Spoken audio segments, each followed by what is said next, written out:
1 महीना लगा दिया उन्होंने नोटिस निकालने में कि 8 फरवरी को जब डेट दी थी सीटेट के एग्जाम की पिछले महीने 24 अक्टूबर को, और आज 1 महीने से ज्यादा हो गया तब जाकर के डिटेल नोटिफिकेशन और फॉर्म फिलिंग शुरू हुई है। क्या बदला? तो बदला नहीं है कुछ भी, रत्ती भर का भी, है ना कोई एग्जाम पैटर्न में चेंज है, ना कोई सिलेबस में चेंज है, ना कोई एलिजिबिलिटी क्राइटेरिया में चेंज है, किसी चीज में कोई चेंज नहीं, ना कोई आपकी जो है नेगेटिव मार्किंग है।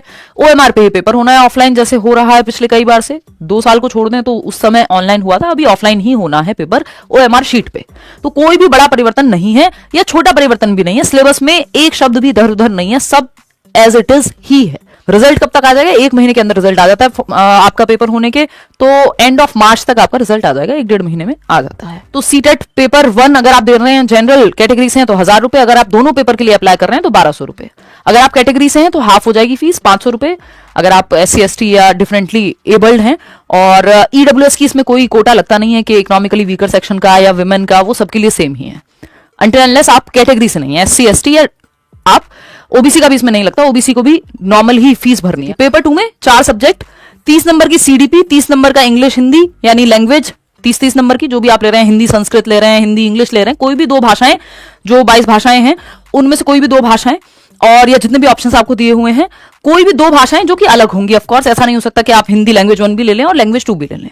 मेरा रिकमेंडेशन ये रहता है कि आप लैंग्वेज 1 अगर हिंदी ले रहे हैं तो लैंग्वेज 1 ही लें हिंदी को, बाकी कोई और भाषा आप सेकंड लैंग्वेज ले लीजिए। फर्स्ट वाली थोड़ी सी पोइटिक होती है, थोड़ी सी मुश्किल पड़ती है, पेडागोजी हालांकि सेम रहती है। SST की अगर आप बात करेंगे, या मैथ्स और साइंस बैकग्राउंड से अगर आपने BSc किया है और फिर B.Ed किया है, DLED वाले भी पेपर 2 भर सकते हैं, आप दोनों पेपर भर सकते हैं, क्योंकि पुराने टीचर्स को सुप्रीम कोर्ट का आदेश है कि 2 साल के अंदर अंदर जो आपका सीटेट है वो क्लियर करना ही है।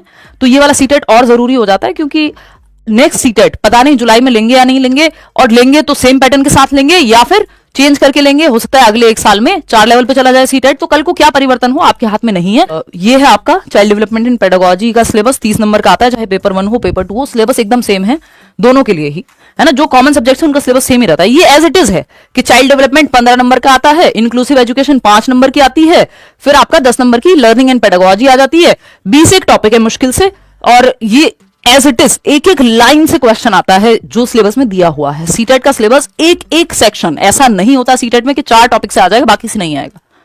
पूरा as it is syllabus point to point cover होता है।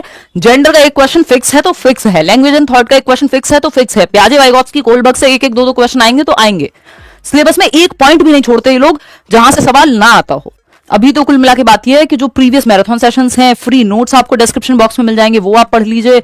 अगर आप बैच में तो कुछ और आपको सोचना ही नहीं है। मेरी क्लास मंडे से शुरू है, बाकी क्लासेस ऑलरेडी चल रही हैं। पेपर में आपको 82 नंबर चाहिए अगर आप ओबीसी या किसी भी कैटेगरी से हैं, SC/ST डिफरेंटली एबल्ड हैं, ठीक। EWS इसमें लागू नहीं होता। और अगर आप जनरल कैटेगरी से हैं, ना विमेन कैंडिडेट का अलग से कोई कोटा है, तो आपको 90 नंबर लाने हैं।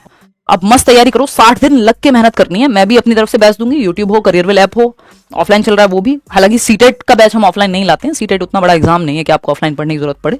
और अगर हम बात कर रहे हैं, आप भी अपना बैच दीजिए, ऐसा नहीं है, सिलेबस आराम से कंप्लीट किया जा सकता है, बढ़िया से पेपर निकाला जा सकता है, 2 महीने इनफ टाइम है।